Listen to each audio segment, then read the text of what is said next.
Every single year, thousands of experienced cruisers, people who have been doing this for decades, come home from the Caribbean feeling like they left money on the table. Or they spent 2 weeks fighting crowds at every port. Or they bought something on board and later found it cheaper in the airport they walked through on the way to the ship.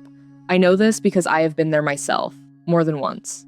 And the frustrating part is that most of these mistakes are completely avoidable if someone had just told you ahead of time. That is exactly what this video is for. If you have been cruising for years, maybe decades, you will want to hear this. I have sailed the Caribbean more times than I care to count, on ships ranging from the big resort-style megaships all the way to intimate vessels with fewer than 500 passengers. And over all those sailings, the same traps keep catching people out, including, if I am being honest, me. Not just first-timers, experienced cruisers, people our age who should know better. Today, I am walking you through the most important Caribbean cruise traps to avoid. Some of these are obvious, but there is a twist in how they actually play out that most people miss. Others are things you almost never hear anyone talk about. And one of them, which I will get to in the second half of this video, is genuinely controversial. I have gone back and forth on it myself, and I want to give you my honest take. If this kind of straight-talking, no-nonsense content is helpful to you, tap the thumbs up. It genuinely helps this channel reach more people like you. And subscribe if you have not yet. Now, let us get into it. Let us start with something that shapes the entire experience before you even step on board, and that is the assumption that the Caribbean means one specific kind of cruise. Trap number 1, thinking the Caribbean is only for big resort ships. Here is how this plays out. Someone decides they want to do the Caribbean. They look online, they see Royal Caribbean, Carnival, Norwegian dominating the search results with enormous ships, some carrying 5,000 or 6,000 passengers, and they assume that is simply how Caribbean cruising works. So they book it, and then they spend a week surrounded by crowds, long lines at the buffet, and a ship that feels more like a floating theme park than a relaxing vacation. Now, to be clear, there is nothing wrong with those big ships, if that is genuinely what you want. Royal Caribbean, Carnival, and Norwegian built the Caribbean cruise market into what it is today. They deserve credit for that. But for those of us who have been cruising for years, who value a quieter atmosphere, a smaller ship, a more refined pace, defaulting to a megaship just because it is the most visible option is a real mistake. The Caribbean is actually one of the most versatile cruising destinations in the world in terms of what you can do there. I have sailed it on a formal Cunard voyage where black tie was expected at dinner. I have done it on Celebrity, which leans a bit more contemporary. I have done it on Holland America, which skews older and more traditional. Some people call it refined, others call it a little more old school. And honestly, both are fair. And I have done it on much smaller, more intimate ships with around 1,200 passengers or fewer, where the experience is completely different. If you are in that 55 plus bracket and you want a cruising experience that actually suits the way we like to travel, a calmer pace, a more attentive service ratio, fewer crowds look seriously at lines like Holland America, Oceania, Azamara, or even the ultra-luxury tier if that fits your budget. Regent, Silversea, and Seabourn all operate in the Caribbean and carry far fewer passengers. The price point is higher, but so is everything else. The point is, do not let the loudest voices in the market decide your experience for you. Trap number 2, and this one catches more people than you might expect, assuming you have to fly to Florida to board. Miami, Port Everglades, and Fort Lauderdale, and Port Canaveral, those 3 ports handle the vast majority of Caribbean departures, and yes, they are the most convenient in terms of sailing time into the Caribbean. But here is the reality of what that convenience actually looks like on embarkation day. On a busy weekend in Miami, you can have 9 ships in port on Friday, 8 on Saturday, 7 on Sunday. That is somewhere between 15,000 and 20,000 people disembarking in the morning, and another 15,000 to 20,000 trying to get on ships the same day.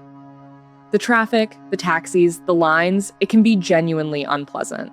And the hotels in Miami and Fort Lauderdale have figured out that they have a captive audience, so prices near the port have climbed significantly in recent years. Here is what most people do not realize. You have far more options than Florida. Carnival alone sails from around 12 different US ports throughout the year.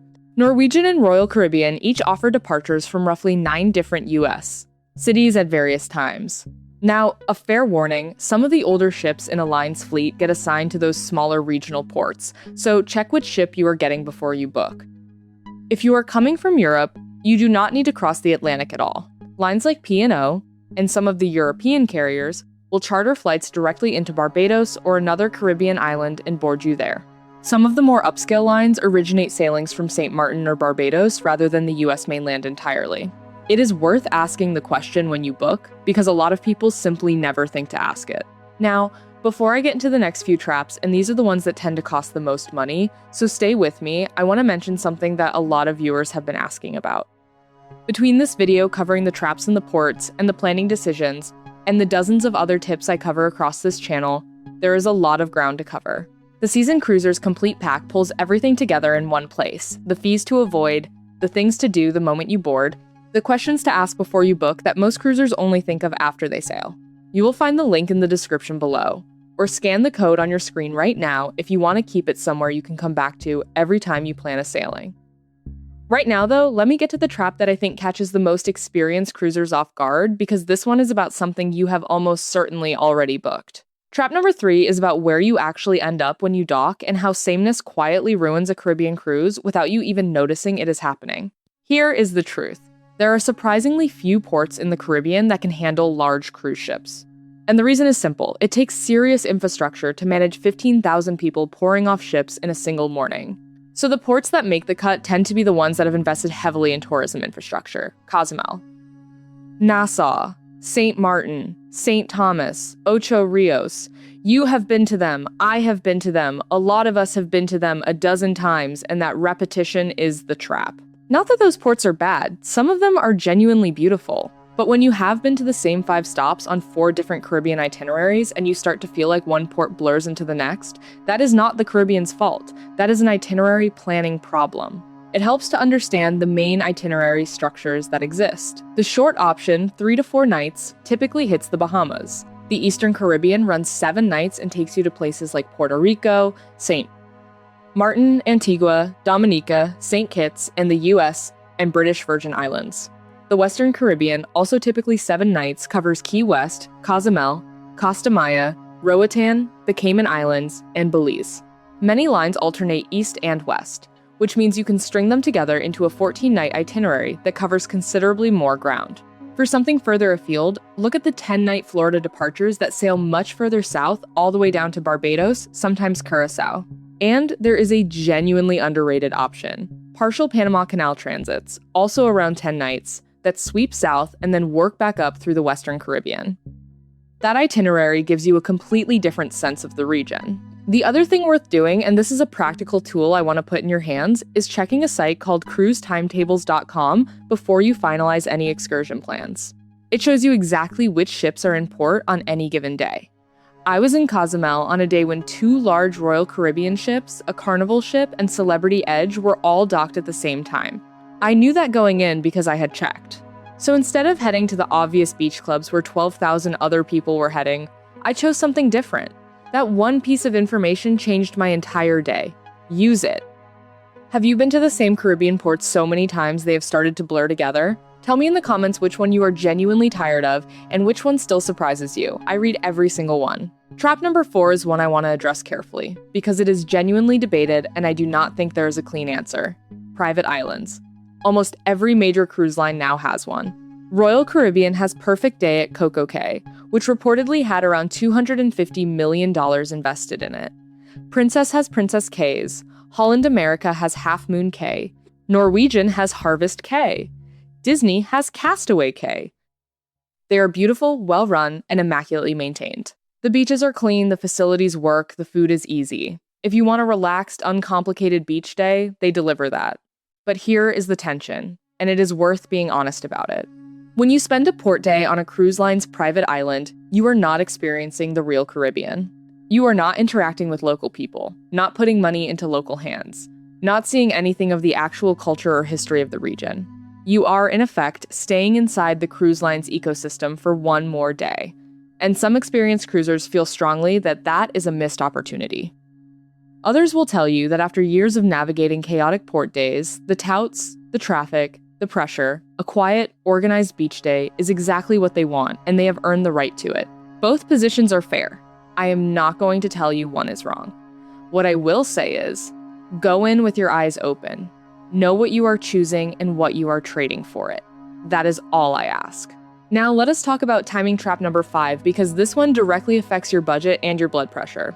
The main Caribbean season runs roughly from September and October, when ships redeploy from Alaska and the Mediterranean, through to about April, when they head back north. That window aligns perfectly with Northern Hemisphere winter, which is why demand is high and prices follow. Within that window, there are pockets of relative calm that most people overlook. The sweet spot I have found, after years of doing this, is the period from around the middle of November to the middle of December, before the school holiday rush starts. Availability is good, fares are often lower, and the ships are not at peak capacity. The second window is from about the second week of January through to the middle of February. You will find solid deals, plenty of choice, and ports that are noticeably less crowded than at peak times. What you want to avoid, if your schedule allows it, is spring break, which can stretch across a significant chunk of March and into April and the Christmas and New Year period, which is consistently the most expensive and most crowded time in the Caribbean. Summer in the Caribbean is popular because of the warmth, but be aware that hurricane season runs from June through November, with the highest risk concentrated in August, September, and October. That does not mean something will definitely happen to your itinerary. Most Caribbean cruises during hurricane season complete without issue, but itineraries can and do get altered, and it is worth factoring that into your thinking. Check with your travel insurer about what is covered if itinerary changes occur. If you are traveling with grandchildren or adult children with school-age kids, you obviously have much less flexibility. But if you have the freedom to choose, use it. The difference in price and atmosphere between peak and shoulder season in the Caribbean is substantial. Trap number 6 is the one that quietly drains more money from Caribbean cruisers than almost any other, and it happens on land in every single port you visit: shopping. Here's the pattern. You walk off the ship in any major Caribbean port, and within a few hundred yards you will find the same chain stores: Diamonds International, Del Sol, FE, a handful of others. They are in Nassau, and they are in St. Thomas, and they are in Cozumel, and they are in St. Martin. Same brands, same products, same storefronts, different island. And here is the part that deserves your attention. The cruise lines have a financial relationship with many of these recommended retailers. The way it has been reported in outlets including Forbes and the Washington Post is that stores pay significant fees, reportedly in the hundreds of thousands of dollars range, to be included in the cruise line's recommended shopping program. Whether cruise lines receive additional incentives beyond that is less clear, but the relationship exists, and it is worth understanding what it means for you. It means the shopping talk you sit through on board, the map with the highlighted stores, the port shopping advisor that is not independent advice. It is a curated commercial arrangement. That does not mean every product in every recommended store is overpriced, but it means you should do your own homework before you buy. I will give you a straightforward example of how this catches people. I bought a fragrance on board a ship for around $100, thinking I had found a good price. I discovered later that the same fragrance was available at the duty-free shop in the departure airport for around $75. $25, not the end of the world, but it adds up across a week of small decisions like that. If you want to buy local, genuinely Caribbean goods, look for the local craft markets rather than the chain stores. Even there, check where things are actually made. A surprising number of souvenirs sold in Caribbean ports are manufactured overseas and bear no real connection to the island you are standing on. The more discerning you are, the better you will do. This is the kind of thing that I know a lot of seasoned cruisers have opinions on. Have you ever bought something at sea and then found it cheaper on land, or the other way around? Let me know in the comments. You might save someone else $100. Trap number 7, and this is the one I would rank as the most financially significant for most Caribbean cruisers, is around excursions. A couple on a 7-night Caribbean cruise, doing a shore excursion at every port, can easily spend somewhere between $700 and $1,400 just on excursions, depending on what they choose. That is a meaningful number. And the default choice most people make booking directly through the cruise line is not always the best value, even though it is the easiest option. The main argument for booking ship excursions is that the ship will wait for you if something goes wrong. That guarantee of getting back to the ship on time is real, and for some ports or some itineraries, it is genuinely worth the premium. But here's what most people do not know. There are third-party aggregator sites. Shore trips and cruise excursions are two worth knowing about, where you can input your ship and your itinerary and pull up alternative excursions, many run by local operators. A number of these include a return-to-ship guarantee as well, so you are not entirely giving that safety net up, and the pricing is often meaningfully lower. The other option, particularly in ports where the tourism infrastructure is well established, which is most of the major Caribbean ports, is to negotiate directly with local taxi drivers or independent guides at the pier. These are people who have been dealing with cruise passengers every day for years. They know the timing, they know what needs to be seen, and they know how to get you back on time. You are also putting money more directly into the local economy, which matters to a lot of people our age. One additional thing I would flag, vary what you do. I have met plenty of cruisers who book the catamaran and snorkel trip at every single port, or the beach excursion everywhere they stop. There is nothing wrong with that if the beach is genuinely what you want. But if you have been to the Caribbean several times, mixing in something different, a cultural tour, a historical site, a cooking experience gives you a much richer sense of what the region actually is. Not just what it looks like from a beach chair. And go back to that cruise timetable site I mentioned earlier. If you know 4 ships are in port the same day you are, you know the popular excursions and the popular beaches are going to be packed. Plan around it. It takes 10 minutes and it changes the whole day. Now, I said earlier there was one trap in particular that I find genuinely controversial, one I have gone back and forth on myself. And I want to be straight with you about it because I think it is more complicated than most people present it. That trap is the private island question. And I covered it earlier, but I want to add one more layer before we close. The cruise lines have been investing enormous sums in these private destinations. Perfect Day at Coco Cay from Royal Caribbean is a significant resort in its own right. And the trajectory is clear. Private islands are becoming a more prominent part of Caribbean itineraries, not less. On some itineraries with certain lines, you may find 2 private island stops in a 7-night sailing. For those of us who specifically cruise to experience new places, new cultures, and new people, that trend is worth watching. It is not a conspiracy. It is a business decision. Private islands drive higher per passenger spending and give cruise lines more control over the guest experience. But it does shift what a Caribbean cruise actually is. And before you book, it is worth checking how many private island stops are in an itinerary versus actual independent ports. That information is on every cruise line's website. You just have to look for it. If getting off the ship and truly exploring is important to you, factor that in. If a beautiful, stress-free beach day is what you are after, the private islands deliver that. The trap is not the island itself. The trap is booking without knowing what you are choosing. If none of this has changed how you plan your Caribbean cruises, if you love the Florida ports, the big ships, the recommended stores, and the beach excursions every stop, then honestly, keep doing exactly that. No judgment here. We all cruise differently, and the right cruise is the one that makes you happy. But if any of this made you think twice about a decision you were about to make, whether it is the timing, the ship size, the excursion choice, or how you approach shopping, then this video has done its job. I want to hear from you now. Which of these traps have you fallen into? Or which one do you push back on? Tell me your honest take in the comments below. There is no wrong answer, and I genuinely read what you all write down there. Next time, I am covering the things that experienced cruisers do differently. In the first 24 hours on board, a few of these will genuinely surprise you, even if you have been sailing for years. So subscribe if you do not want to miss it. If this was useful, hit the thumbs up before you go. It takes 1 second, and it really does help. Smooth seas, and I'll see you next time.